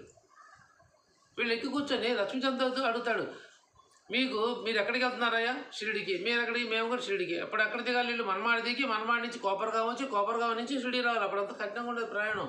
మేము ఫస్ట్ వెళ్ళినప్పుడు కూడా అదే కాచిగూడ మనమాడు అజంతా ఎక్స్ప్రెస్. అప్పుడు సగం దూరం వెళ్తుంది అది. ఆ సగం జాలనాథ్ ఎక్కడికి వెళ్తుంది. అక్కడ దిగిపోయి మళ్ళీ రైలు మారాలి. అక్కడి నుంచి మీటర్ గేజ్, కాచిగూడ నుంచి ఆ ఊరు వరకు మీటర్ గేజ్, అక్కడి నుంచి మళ్ళీ బ్రాడ్ గేజ్ అంటే వెడల్పు పట్టాలు, ఈ చిన్న పట్టాలు. అక్కడి నుంచి దిగి మళ్ళీ రైలు మారి వెళ్ళేవాడు. మారితే ఎక్కడ దిగాలి? మనమాడలో దిగాలి పోయి. అప్పుడు నాగర్సోల్ ఉంది కానీ స్టాప్ లేదో మరి ఉందో తెలియదు, ఆగేది కాదు, ఎవరు దిగేవాళ్ళు కాదు. మనమాడ వెళ్తే మనమాడ నుంచి మళ్ళీ బస్ స్టాండ్కి వెళ్ళాలి. రైల్వే స్టేషన్ బస్ స్టాండ్కి వెళ్తే అక్కడి నుంచి బస్ ఎక్కి షిరిడీ వెళ్ళేవాడు డైరెక్ట్ బస్సు. ఆ రోజులు ఎలా ఉండేది? ఆ రోజులు కూడా ఇంతే. మనమాడ దిగి మనమాడ నుంచి కోపర్గాం రావాలి. కోపర్గాం స్టాపు అది దాటి మళ్ళీ బస్సులు ఉండేవిగో, ప్రయాణ సౌకర్యం లేదు. ఖర్చు మళ్ళీ పడవ దాటితేనే, ఆ గోదావరి ఒడ్డు దాటితేనే మళ్ళీ షిరిడీలో రావడం, లేకపోతే దారి లేదు ఇంకా. అందుకని ఇంకా కోపర్గాం వచ్చి కోపర్గాంలో అక్కడ నది ఒడ్డున స్నానాలు చేసి వాళ్ళు ఫ్రెష్ అప్ అయి వచ్చేవాళ్ళు. అందుకే ప్రతి ఒక్కళ్ళు అది మజిలీ వాళ్ళు స్నానాలు చేసి రావడానికి. ఇప్పుడు మన కాటేజీలు ఉన్నాయి, రూములు ఉన్నాయి, మన దిగట్లేదు అక్కడ. అప్పుడు వాళ్ళు అదే చేసేవాళ్ళు. ఆ ప్రయాణ పడకలు తీర్చుకోవడానికి అక్కడ వచ్చి అక్కడ దిగి శుభ్రంగా స్నానాలు అవి చేసుకొని కాలకృత్యాలు తీర్చుకొని స్నానం చేసి కోపర్గాంలో అప్పుడు బయలుదేరి పడవ దాటి ఇటు వచ్చేవాళ్ళు. ఇటు వచ్చి దిగంగానే ఇక్కడ షిరిడీకి బండ్లు ఉండేవి. ఆ గుర్ర బండ్లు ఎక్కి వచ్చేవాళ్ళు. లక్ష్మీచంద్ కూడా అలానే వచ్చాడు. ఆ రైల్లోకి ఆ షిరిడీ ప్రజలు ఉంటే వాళ్ళతో బాబా గారి పట్ల మాకు భక్తి కుదిరేట్టుగా చెప్పండి. ఏం చెప్తారు చెప్పండి? బాబా గారి పట్ల మాకు ఇంకా విశ్వాసం కుదిరేలాగా చెప్పండి అని అడుగుతాడు ఆయన. ఆ చదవండి ఏమైనా పోయి అది 28వ అధ్యాయం అది. ఆ ఓవి చదవండి. అది బాబా గారి పట్ల బాబా గారితో మీకు ఉన్న బంధం ఏంటి? బాబా గారు మా భక్తి కుదిరేలాగా చెప్పండి, విశ్వాసం కుదిరేలాగా చెప్పండి అని అడుగుతాడు. అలా ఎవరు అడుగుతారు? శంకర గొప్పగా భజన చేసే వ్యక్తి. బండిలో ఇద్దరు భజన చేశారు. లక్ష్మీచంద్ర దారిలో కలిసిన వారిని బాబా గురించి వాకప్ చేశాడు. చదువుతావా నువ్వు? చదవండి. షిరిడీ నుండి వచ్చిన వారు ఎవరైనా తటస్థపడితే లక్ష్మీచంద్ వారి ఉచ్చుకుని నమస్కరించి సాయిబాబా యొక్క మహిమను మాకు నమ్మకం కలిగేలా చెప్పండి. సాయిబాబా అహ్మద్నగర్ ప్రాంతంలో గొప్ప సత్పురుషులుగా బాగా ప్రసిద్ధి చెందారని అంటారు. మారిపోయి మాకు విశ్వాసం కుదిరేలా వారి వద్ద కలిగిన అనుభవాలను చెప్పండి అని అడిగేవాడు. రైలు డబ్బాలో షిరిడీ సమీపంలో ఉండే 4 ముసల్మానులు ఉన్నారు. వారితో ముచ్చటించగా లక్ష్మీచంద్ మనసుకు తృప్తి కలిగింది. సాయిబాబా గురించి మీకు తెలిసింది మాకు చెప్పండి అని లక్ష్మీచంద్ వారిని ఎంతో ప్రీతిగా భక్తిగా ప్రశ్నించాడు. సాయిబాబా చాలా సంవత్సరాల నుండి షిరిడీలో ఉంటున్నారు. వారు గొప్ప సత్పురుషులు, మహాత్ములు, అవలియా అని వారు జవాబు చెప్పారు. ఆ విధంగా ముచ్చటించుకుంటూ ఆ ఇద్దరు ఆనందంగా ప్రయాణాన్ని సాగించారు. కోపరగాం చెరగానే సేటుకు జ్ఞాపకం వచ్చింది. విశ్వాసం కుదిరేలా చెప్పండి, భక్తి కుదిరేలాగా చెప్పండి. అసలు చాలా గొప్ప మాట. ఆ చిన్న మాట అయినా చాలా గొప్పగా, అంటే ఎంత భక్తిగా అడిగాడు అతను, ఎంత వినయంగా అడిగాడు. బాబా గారి పట్ల భక్తికి సార్ కుదిరేలా చెప్పండి అయ్యా అని.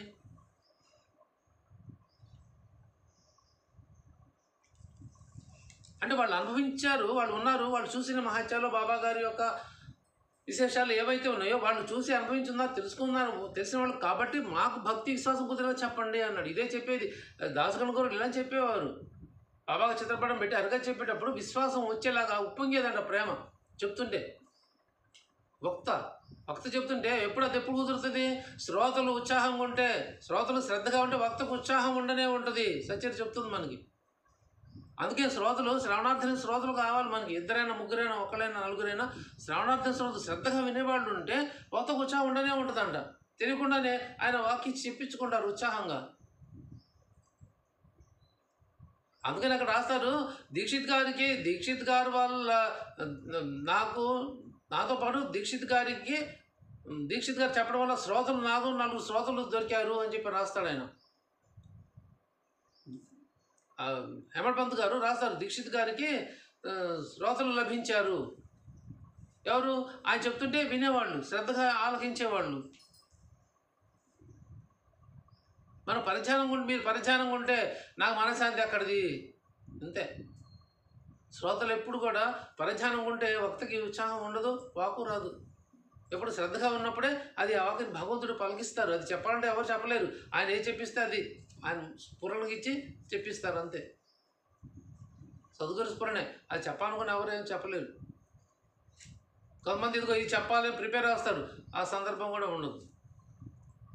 ఆయన ఏ చెప్పిస్తారో అంతే, ఆయనకి మాత్రం తెలుసు సద్గురువుకి. అలా చెప్తున్నప్పుడు మనసు ఉప్పొంగేదంట చెప్తే విని, ఆ వినేవాళ్ళకి శ్రోతలు వినేది అమ్మటే. అందుకనే 15 అధ్యాయంలో చోళకరు మొక్కున్నాడు అమ్మటే, బాబా నాది పేద సంసారం, నేను కుటుంబాన్ని మోయలేకున్నాను, నాది టెంపరీ ఉద్యోగం, నాకిన మీరు పర్మనెంట్ చేయిస్తే నేను షిట్ వచ్చి మీ పేరు పైన కలకన్న పెంచి పెడతాను అని మొక్కున్నాడు. అప్పుడు దాకా షిడి ఎందుకు తెలియదు, సాయిబాబా అంటే కూడా ఎవరో తెలియదు చోళకర్కి. కానీ ఎప్పుడైతే దాసగంగా చెప్పారో అది ఆయనకి స్ఫూర్తినిచ్చింది, ఉత్సాహం ఇచ్చింది. అప్పుడు ఆయన మొక్కున్నాడు. అది విశ్వాసం కలిగి చెప్పడం అంటే. ఇదే ఈయన కూడా చెప్పింది అదే, విశ్వాసం కలిగి చెప్పండి అని లక్ష్మీచంద్ వాళ్ళని అడిగాడు. వాళ్ళు చెప్పారు. అందరు కలిసి షిడి వచ్చారు. బాబా పట్ల ఇంకా భక్తి పెరిగింది. పెరిగినప్పుడు ఏం చేసుకున్నాడు ఆయన? ఎక్కడ అసలు లక్ష్మీచంద్ వండర్ఫుల్ క్యారెక్టర్ అసలు. ఆయన చూడండి ఎట్లా పట్టుకొని ఎలా తీసుకొచ్చుకున్నారు బాబా గారు ఆయన్ని. దారిలో ఏమనుకున్నాడు? కోపరకం వచ్చినప్పుడు బాబా గారు జాంపళ్ళు తీసుకెళ్ళాలి, తాజా జాంపళ్ళు తీసుకెళ్ళాలి అని మనసులో అనుకున్నాడు. అందరూ వచ్చారు ఇక్కడికి, కోపరకంలో దిగారు, మనమాళ్ళు ఎక్కారు, మనమాళ్ళు దిగి బండ చేసుకొని కోపరకం దిగారు. ఇక్కడ స్నానం చేయాలి. అక్కడ దిగి వీళ్ళు స్నానం చేశారు. స్నానం చేసి రెడీ అయిన తర్వాత అప్పుడు అనుకున్నాడు కోపరకం మనం మంచి జాంపళ్ళు తీసుకెళ్ళాలి బాబా గారికి అనుకున్నాడు. కానీ అక్కడ వాతావరణం ప్రశాంతత చూసి మర్చిపోయాడు. భలే ఉందా వాతావరణం, హాయిగా మనసుకు హాయిగా అనిపించి మర్చిపోయాడు. పడవ దాటాడు, యువతలకు వచ్చేసాడు. వచ్చి గుర్రబండి మాట్లాడుకొని వెళ్ళిపోతున్నారు. ఇంకా ఆ మాట మర్చిపోయాడు. ఇంకా అతను జాంపళ్ళ మాట. ఇంతలో వెనక తిరిగి చూస్తే ఉంది, ఒక ముసలాడు తట్ట పట్టుకొని గుర్రబండి ఇంకే పరిగెత్తుకుంటూ వస్తుంది తట్ట వెనకాల. అద్భుతం. గుర్రబండి వెనకాల గుర్రం బండితో పాటు ముసలమ్మ పరిగెత్తగలదా? ఇది అసలు సింపుల్, మనం ఆలోచించాల్సిన విషయం. ఇది మనకు మైండ్ ఉంటే ఆలోచించాలి. అది గుర్రబండి అంది వెనకాల ముసలమ్మ పరిగెత్తడం సాధ్యపడేది. గుర్రం ఇలా టకటక పరిగెత్తుంది. గుర్రబండితో పాటుకి వెనకాల పరిగెత్తుకుంటా రాగలరు. ఎవరు రాగలరు? ముసలం ఎందుకు రాగలుగుతుంది? కుర్రోళ్ళే పరిగెత్తలేరు.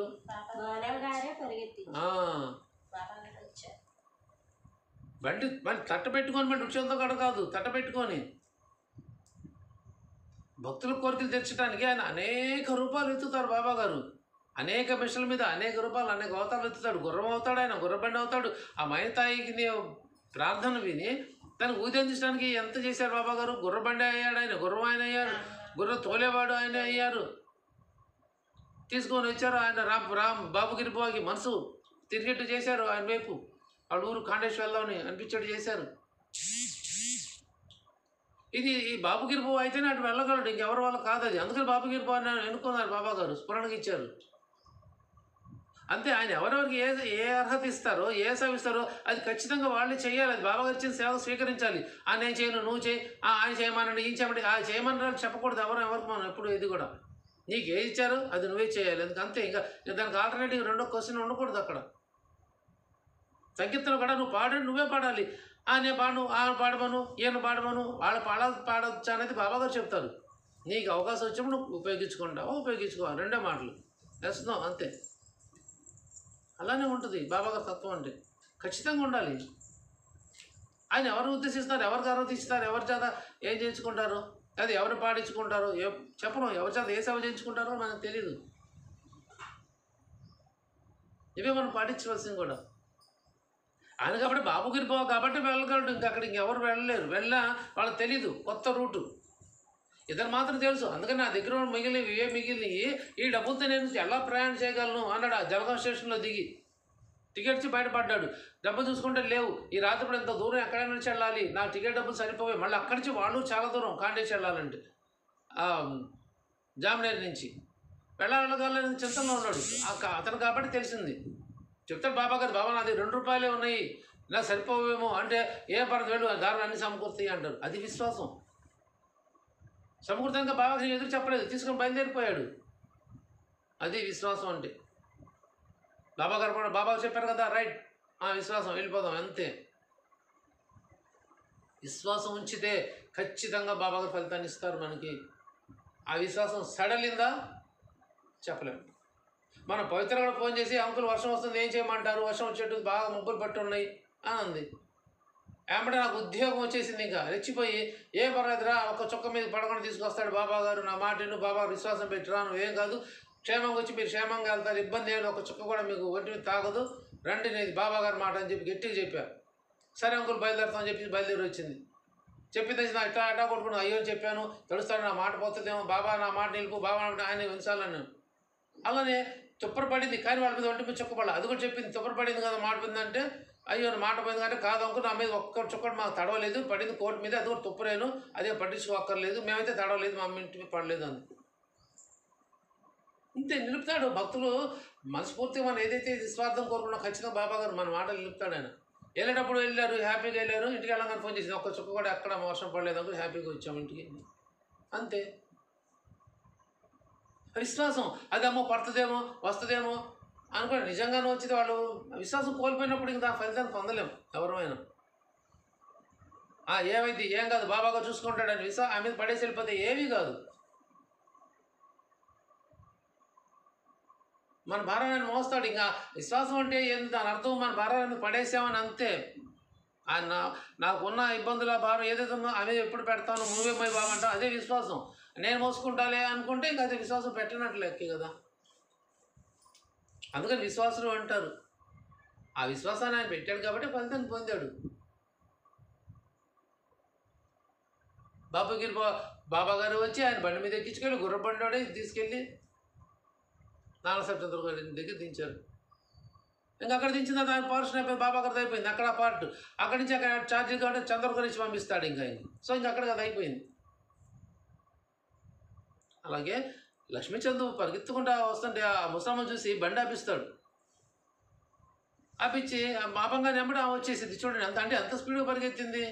ఆ క్షణం బాబాగారు అయి ఉంటారేమో అనే ఆలోచన రానివ్వలేదు. బాబాగారు వచ్చింది ఖచ్చితంగా బాబాగారే. 6 పళ్ళు తీసుకొని వచ్చారు ఆ ముసలమ్మ జామపళ్ళ రూపంలో గుర్తు తెచ్చి. అప్పుడు గుర్తుకొచ్చింది, నేను జామపళ్ళు తీసుకెళ్దాం అనుకున్నా, మర్చిపోయాను కదా అని కొన్ని ఎంపుడు పళ్ళు తీసుకున్నాడంట. తీసుకొని డబ్బులు ఇస్తాడు ఈ అని కొన్ని సెలెక్ట్ మంచి పళ్ళు. ఆ తర్వాత ఆమె ఏం చేసింది, ఈ కూడా తీసుకొని బాబాకు సమర్పించు అంది. అంటే దాని అర్థమైంది, ఇతని కోసం సృష్టించబడ్డాయి జామ పళ్ళు అన్నీ. తను స్త్రీ అమ్ముకునేది కాదు, బాబాగారే స్త్రీ రూపంలో తిని కోసం సృష్టించారు ఆ జాంపళ్ళని, అంతే. అందుకని మొత్తం ఇచ్చి పంపించారు. అది అంతా నాయరా బాబు తీసుకెళ్ళని చెప్పి ఇచ్చి పంపించారు. ఆ క్షణం ఆయనకి ఎరుకలో రాలేదు బాబాగారు అంటారేమో అని. అంత ముసలం ఎలా పరిగెత్తుంది అంటే అలా మనల్ని వదిలిపెట్టారు బాబాగారు. మీరు అధ్యయనం చేయండి, మీ అధ్యయనం చేసినప్పుడు ఇలాంటివన్నీ మీకు తెలుస్తుంది నాది భావం అని మనకు వదిలిపెట్టారు బాబాగారు.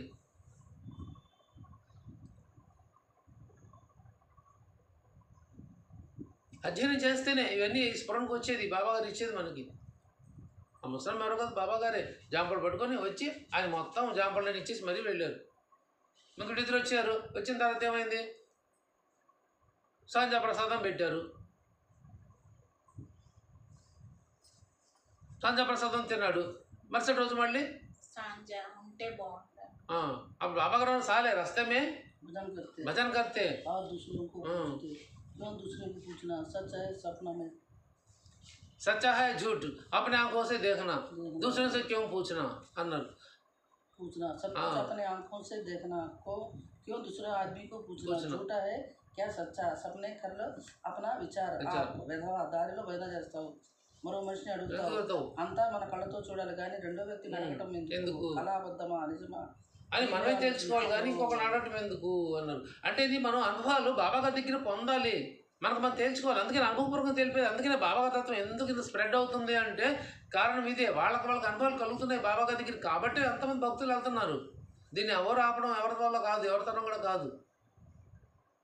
ఆయన నాకు కావాల్సిన అనుభవం నాకు కలిగిస్తున్నారు కాబట్టి బాబాగారు రేపు వస్తున్నా.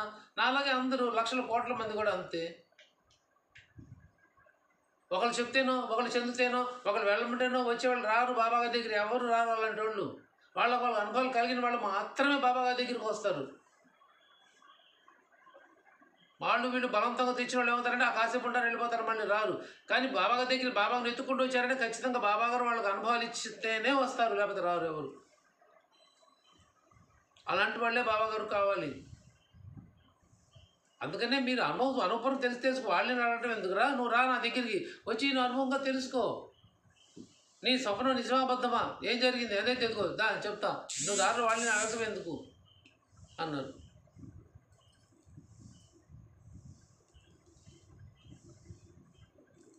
ఆ తర్వాత భోజనం చేసినప్పుడు సాంధ్య ప్రసాదం వస్తుంది, బాగా మంచిది అనిపిస్తుంది. మళ్ళీ మరుసటి రోజు కూడా భోజనంకి సాంధ్య ప్రసాదం వస్తుందా రాదా? వస్తారు. సాంధ్య బాబు సాహెబ్ జోగ్ని ఈరోజు నైవేద్యం తీసుకుంటామని సాయి మహారాజు నాకు పళ్ళ నిండా సాంధ్య తీసుకుంటారు, ఆ పూజా ఆరతి అదే మరి చెప్పారు. అదే మరి అధ్యయనం అంటే అదే మరి. అక్కడే మనం పొరపాటు పడిపోతున్నాం. మొదటి రోజు తిన్నాడు, సాంధ్య ప్రసాదం బాగుంది. రెండో రోజు భోజనానికి కూర్చున్నప్పుడు సాంధ్య ప్రసాదం రాలేదు. అయ్యో రాలేదు, ఎవరో కూడా వస్తుంది ఎదురు చూశాడు పాపం సాంధ్య ప్రసాదం. లేకపోతే నిరుత్సాహపడ్డాడు, అయ్యో సాంధ్య బాగుంది అన్నాడు, బాగుంది వస్తే బాగుండేమో అనుకున్నాడు. రెండో రోజు సాంధ్య ప్రసాదం లేదు. మూడో రోజు ఉదయం అప్పుడు బాబా గారు లాలాజీకి మిగిలిపోయిన కోరికను సాయి మహారాజు అది ఎలా తీర్చారో గమనించింది. ఇది దీన్ని అధ్యయనం అంటారు. అందుకే మరి గతక్షతులు రెండో రోజు రాలేదు, మూడో రోజు జోగు వచ్చేసి బాబా వాళ్ళ ప్రసాదం ఏం తీసుకురమ్మంటే సాంధ్య ప్రసాదం చేసి తీసుకురా, సాంధ్య తెచ్చిన తర్వాతే హారతి అంటారు బాబా గారు. అప్పుడు అంత లక్ష్మీచంద్ వింటాడు, అక్కడే ఉన్న లక్ష్మీచంద్. అంత మనసులో కోరిక సాంధ్య ప్రసాదం కావాలి కదా, తినాలని ఉంది. రెండో రోజు దొరకలేదు కాబట్టి మూడో రోజు ఎదుగురా, నీ కోసం నీ మనసులో కోరిక నాకు తెలిసింది, ఇది నీ సర్వంతర్యామిగా ఉన్న నాకు నీ మనసులో కోరిక తెలిసింది కాబట్టి ఇప్పుడు నేను నీకు సాంధ్య ప్రసాదం ఇప్పిస్తున్నాను అని ప్రాక్టికల్గా అనుభవపూర్వకంగా లక్ష్మీచంద్కి తెలిపారు బాబా గారు. ఎందుకోసం అది అక్కడ చెప్పుకోవడం జరుగుతుంది. సర్వజ్ఞత కూడా సర్వజ్ఞత చెప్పుండొచ్చు, కానీ సర్వంతర్యామిత్వం కింద వస్తుంది. ఇది నేను అనుకున్నావు కదా, రైట్, ఇదిగో ఈ రోజు ఇప్పిస్తున్నాను చూడు అని చెప్పి అతను మనసులో కోరిన బాబా గారు వెల్లడించేప్పటికి ఇతను ఆశ్చర్యపోతాడు, నా మనసులో మాట కదా ఇదని. అప్పుడు ఆ రోజు సాంధ్య ప్రసాదం ఇస్తారు. ఇప్పుడు ఏం చెప్తారు, సాంధ్య తినాలి, నీకు వెన్నునొప్పి ఉంది, మందు తిను,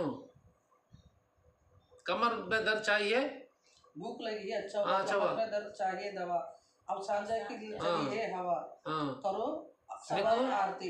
నీకు హారతి అవుతుందిరా, మంచిది. హారతి అయిపోయిన తర్వాత అదిగో నువ్వు సాంధ్య ప్రసాదం అంతా తిను, నీకు నడు నొప్పి పుడుతుంది కదా, దానికి మందు వేసుకో, మందు వేసుకో. అది ఇప్పుడు సాంధ్య తినే వేళ అయింది, ఇక తిను. అది లక్ష్మీచంద్ర మనసులో ఉన్నదంటే బాబా మాటలలో స్పష్టంగా ఇది ఏమంటారు, అంతర్జ్ఞాని కదా, అది సర్వంతర్యామి. అప్పటికప్పుడు అన్ని మనసు అప్పటికప్పుడు చెప్పేసేది సర్వంతర్యామి, జరగబోయే చెప్పేది సర్వజ్ఞత. ఒకే చోట 2-3 అనుభవాలు ఇవ్వడం, ఒకే చోట 2-3 దర్శనం ఇవ్వడం, అది సర్వవ్యాపకత్వం. ఇది తేడా. అలాంటి అనుభవాలు ఇచ్చిన తర్వాత అనుభవాలు పొంది లక్ష్మీచంద్ వెళ్ళేటప్పుడు బాబా సెలవిస్తున్నప్పుడు ఏం ప్రార్థిస్తాడు, బాబా చదవండి అవి చదవండి. అది ఏం ప్రార్థించాడు లక్ష్మీచంద్, నాకు ఈ పదాలు తప్పితే ఇంకా శరణ్యం. హారతి పూర్తయ్యాక భోజన సమయంలో లక్ష్మీచంద్కు సాంధ్య లభించింది. అలా అతని కోరిక తీరి మనసుకు ఆనందం కలిగింది. అప్పటి నుండి అతనికి బాబాపై ప్రేమ బాగా నాటుకుంది. కొబ్బరికాయ, అగరవత్తులు, పూలమాలతో బాబా పూజోపక్రమాన్ని సాగించాడు. అలా లక్ష్మీచంద్ సెలవు తీసుకుని వెళ్ళేటప్పుడు వెళ్ళిపోతా ఇంకా బాబా ప్రార్థిస్తాడు అని అనుకుని చేతులు జోడించి, మీ దర్శనంతో చాలా ఆనందం కలిగింది, దయచేసి మమ్ము ఎప్పుడు ఇలాగే రక్షించండి మహారాజా అని వినిపించుకున్నాడు. ఇక నాకు ఈ పాదాలు తప్ప వేరే దైవం లేదు, నా మనసు మీ ఆరాధనలో రమిస్తూ మీ చరణాల వద్ద ఎల్లప్పుడూ ఉండుగాక. మీ పాదాల యందు నా మనస్సును నా మస్తకా నుంచి మీ సెలవు కోరుతున్నాను. ఇక మాకు ఆజ్ఞనివ్వండి, అనాథులమైన మమ్ము ఇలాగే రక్షించండి, మీ కృపాదృష్టి మాపై ఎల్లప్పుడూ ఉండుగాక. దాని వలన మా ప్రపంచంలోని కష్టాలు కలుగుకుండుగాక. మీ నామ సంకీర్తనం ఘనంగా జరుగుతూ ఎల్లప్పుడూ సంతృప్తిగా సుఖాలు కలుగుగాక అని ప్రార్థించాడు. బాబా విభూతిని ఆశీర్వాదాన్ని తీసుకుని ఆనందాన్ని పొంది లక్ష్మీచంద్ర స్నేహితులతో సహా మార్గంలో సాయి యొక్క గుణాలను కీర్తిస్తూ వెళ్ళాడు. మీ పాదాలు తప్పితే ఇంకా వేరే శరణ్యం నాకు లేదు అంటే ఇంకేంది అనన్యం. ఇది అనన్యం అంటే ఇంకా వేరే శరణం నాకు లేదు, ఇంక వేరే పాదాలు నాకు ఏం లేదు, వేరే దేవుళ్ళు ఎవరు లేరయ్యా, మీ పాదాలు ఒక్కటి నాకు శరణం. ఇది అనన్య భక్తి అంటే అది భక్తిగా వేడుకున్నాడు. అనన్యం అంటే ఒక్క చోట ఇంకంతే, నాకు ఇంత పాదాలు ఇంకెవరు లేరు బాబా, నాకు ఈ పాదతే ఇంక వేరే శరణ్యం లేదు, అందుకని నేను నిన్ను ప్రార్థించుకున్నాను. కానీ ఎప్పుడు నా మనసు ఎప్పుడు మీ చరణాలు రమించుగాక అంటే నా మనసు ఎప్పుడు బయటికి వెళ్ళొద్దు. ఇంకా ఒక్క బాబాగారి పాదాల దగ్గరే. ఒకరోజు శివుడు, కార్తీక మాసం శివుడు, మాసం విష్ణుమూర్తి, ఇంకో మాసం ఇంకోటి ఇవన్నీ వద్దు నాకు. ఈ మాసాలు వద్దు, ఈ దేవుళ్ళు వద్దు, ఎవరు వద్దు. ఒక్క మీ పాదాల దగ్గర నా మనసు ఎప్పుడు రమించటం. అంటే ఇప్పుడు నేను ప్రేమిస్తున్నాను అనుకోండి, నా మనసు ఎవరు ఉంటుంది? నా ప్రేయస్ వైపే ఉంటుంది, నా ప్రియుడి వైపే ఉంటుంది. ఏ తింటున్నా, కూర్చున్నా, పడుకున్నా, ఏ పని చేస్తున్నా నా ప్రియుడు, నా ప్రియురాలే మనసులో వెతుకుతూ ఉంటుంది. రమించటం అంటే అది. లేదు నా తల్లిదండ్రులు పట్ట, లేదా నా బిడ్డలు పట్ట నాకు బాగా ప్రేమ ప్రీతి ఉందనుకుందామండి, నా మనసు ఎప్పుడు వాళ్ళ వైపు పీగుతూ ఉంటుంది. అయ్యో మా అబ్బాయి తిన్నాడా, మా అమ్మాయి తినలేదా. ఎందుకంటే కూడా తల్లి బిడ్డ దీనికంటే కూడా డీప్గా వెళ్తుంటే ప్రేసి ప్రియుల ప్రేమే. అందుకని దాంతో పోల్చాలి. అంటే వాడు మనసు ఎప్పుడు ఈ ప్రియుడు ప్రియురాలు వీళ్ళిద్దరు వీళ్ళే, ఎక్కడ ఉన్నా కూడా వేరే లోకంలో ఉండరు వీళ్ళు. ఇదే ఆలోచన ఉంటారు. అది రమించడం అంటే అలా బాబా గారిని నా మనసు మీ చరణాలు రమించుకాకంటే నా మనసు ఎప్పుడు మీ పాదాల దగ్గరే ఉండాలి బాబా. ఎప్పుడు మీ నామస్మరణలోనే మునిగి ఉండాలి, మీలలో నేను ధ్యానించుకుంటూ ఉండాలి. ఎప్పుడు మీ గురించి చింతన చేస్తూ ఉండాలి, ఆలోచించుకుంటూ ఉండాలి. ఇది దాని అర్థం. రమించుగాక అంటే ఎప్పుడు ఇంక అక్కడి నుంచి వేరే బయటకు వెళ్ళడానికి వీల్లేదు, ఇంక అంతే ఒకటే. ఇదే మనం కూడా కోరుకోవాల్సింది బాబాగారి దగ్గర. అలా ఉన్నప్పుడు మన బాబాగారి భక్తులు మనం అనిపించుకుంటాం.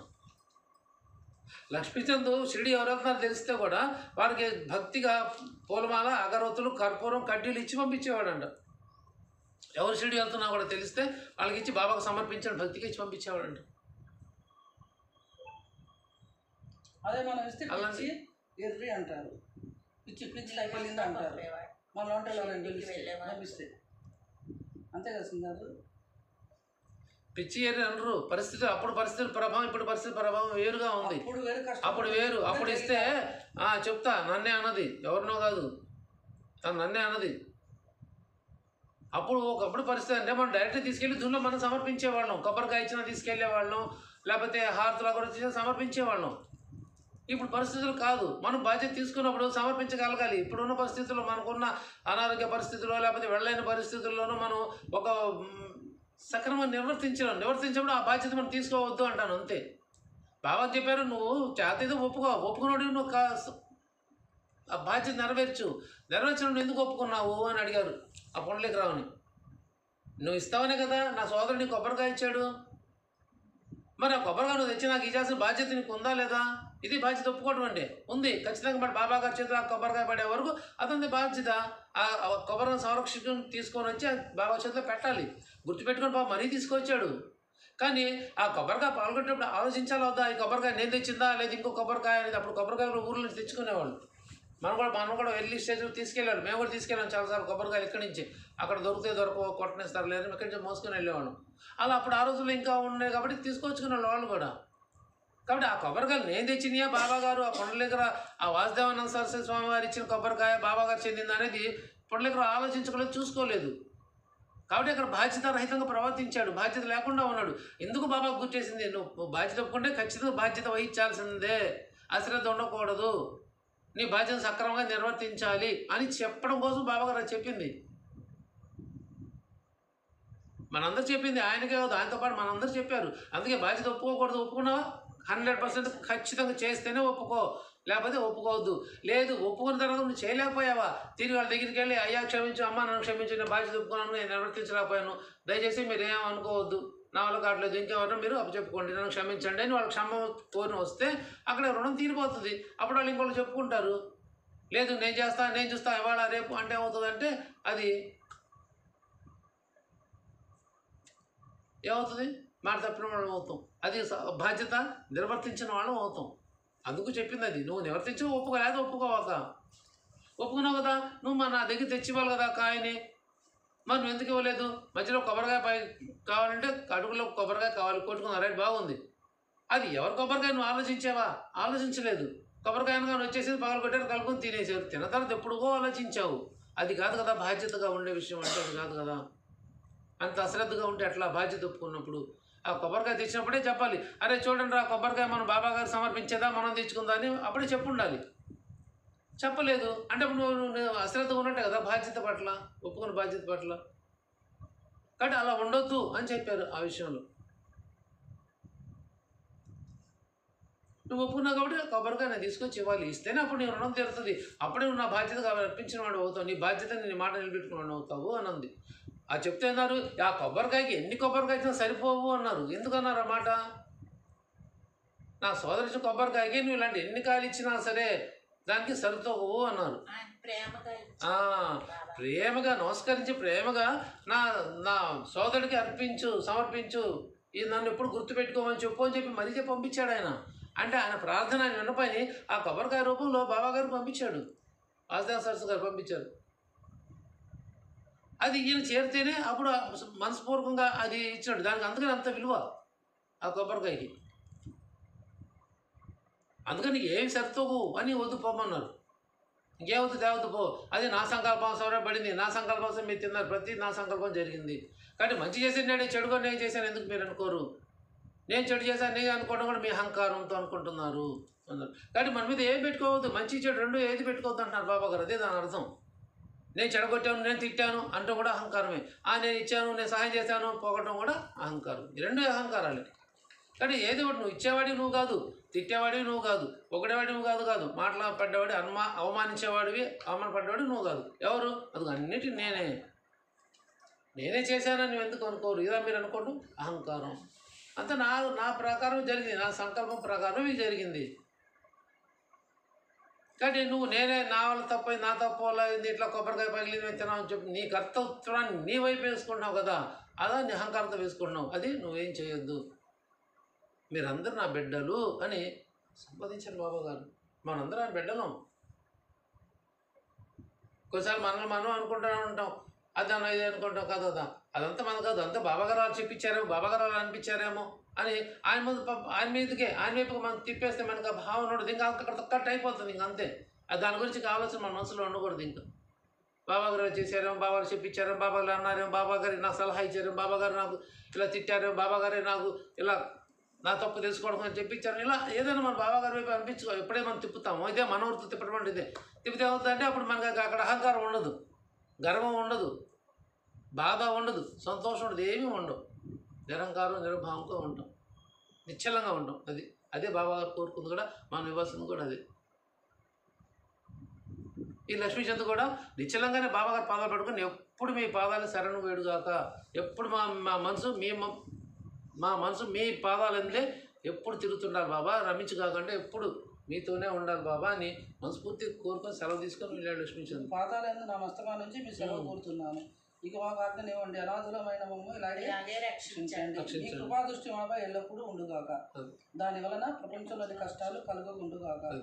మీ నామ సంకీర్తనం ఘనంగా జరుగుతూ ఎల్లప్పుడూ సంతృప్తిగా సుఖాలు కలుగుగాక అని ప్రార్థించారు. మనం కూడా అదే ప్రార్థించాలి బాబాగారిని.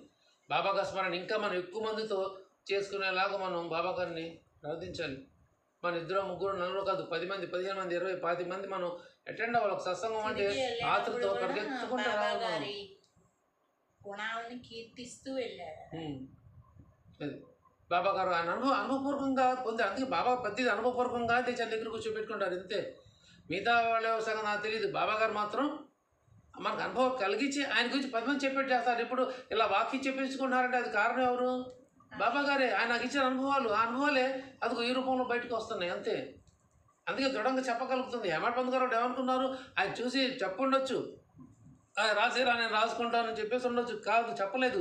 అనుపూర్వంగా ఆయన చూసేట్టు చేశారు. ఆ తిరగలేదు కదా. హేమట్ పంత్ గారిని నా కళ్ళతో చూడకపోతే ఆయన మనసులో బాబాగారి చరిత్ర రాయాలనే భావన వచ్చి ఉండేది కాదు. అందుకోసమే ఆయనకు మాత్రమే ఇచ్చారు అర్హత. అప్పుడు ఎంతమంది ఉండొచ్చు, కానీ ఈయనకు మాత్రమే ఆ స్ఫురణ కలిగింది. ఇలాంటి సత్పురుష చరిత్ర మనసారా గానం చేయాలని అనిపించింది అని రాశారు. ఆయన మాత్రం ఎవరికి అనిపించలేదు. మరి కారణం ఏంది? ఆ తిరగల్ని చూడకపోతే ఇలాంటి సత్పురుష ప్రబంధాన్ని రాయాలని మనసారా అనిపించింది. ఏంటి తిరగలిగి పిండికిను కలరాగి ఏం సంబంధం? కలరా చేయడానికి తిరగలి పిండిలో విసిరి పిండికి ఏం సంబంధం? కానీ ఈ తిరగలి పిండిని తీసి అనుభవం జల్లి ఈ కలరా జడ్డాన్ని ఊరి నుంచి పారదొరలేరు. కాబట్టి ఇంతటి గొప్ప సత్పురుషులు లేని మనసారా గానం చేసి రాసి 10 మందికి తెలియపరచాలని నాకు సంకల్పం కలిగింది. ఇది నీ సంకల్పం సిద్ధిస్తుంది అన్నదానికి ఆయన మనసు వచ్చిన మాటకి అక్కడ బాబాగారు చెప్పారు 2వ అధ్యాయంలో. ఒకటో అధ్యాయానికి వచ్చిన మాటని మనసులోకి వచ్చిన మాట సంకల్పంది రాయాలని మనసారి అనిపించింది కదా గానం చేయాలి, అది ఇక్కడ గుర్తు చేశారు. నీ సంకల్పం సిద్ధిస్తుంది. ఇది ఎవరికి తెలుసు? బాబా గారికిను ఆ అన్నసాబ్ ధాబోల్కర్ గారికి మాత్రమే తెలుసు. శ్యామ కూడా తెలీదు. శ్యామ కూడా తెలీదు. నీ సంకల్పం సిద్ధిస్తుంది. నా సంకల్పం ఏంది? ఇది మనసులో అనుకున్న సంకల్పం అంటే మనసులో అనుకున్నది సంకల్పం, బయట చెప్పేది కాదు. సంకల్పం చెప్పుకోండి అంటారు. మామూలుగా పూజలు చేసేవాడు సంకల్పం చెప్పుకోండి అంటే చెప్తా ఉంటారే. వాస్తవ సంకల్పం మనసులో ఏదైతే అనుకుంటామో ఆలోచన అదే సంకల్పం. ఇలా చేయాలి అని ఎప్పుడైతే అనిపించిందో అది సంకల్పం. దాన్ని గుర్తు చేస్తూ అదిగో నీ సంకల్పం సిద్ధిస్తుంది అన్నారు. శ్యామ అనుకున్నాడు, బాబా గారు పర్మిషన్ అడిగాను కదా, బాబా గారు అడిగారు కదా, అడిగే బాబా పర్మిషన్ ఇచ్చారు శ్యామ అనుకున్నాడు. అందుకు చెప్తూనే మళ్ళీ సంకల్పం సిద్ధిస్తుంది, నా చరిత్ర నేను రాసుకుంటాను, నిమిత్త మాత్రుడివి అన్నారు.